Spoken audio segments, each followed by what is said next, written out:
È uscito di strada mentre stava affrontando una curva, una carambola mortale che non ha lasciato scampo ad un 36enne di San Martino delle Venezie. L'auto, dopo un volo di 30 metri, è planata in un campo lungo la strada che collega le frazioni di Olmo e San Luca nel comune di Tribano.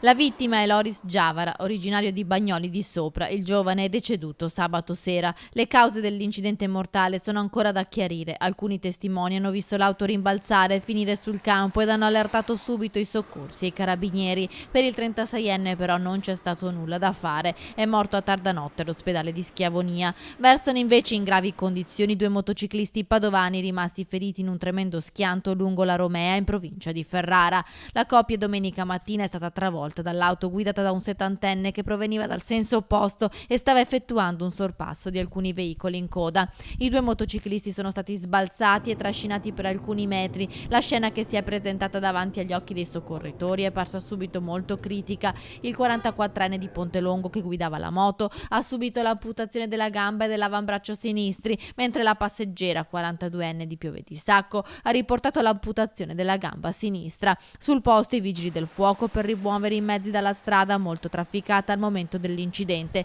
Il conducente dell'auto, un settantenne di Ariano Polesine, è risultato negativo all'alcol test.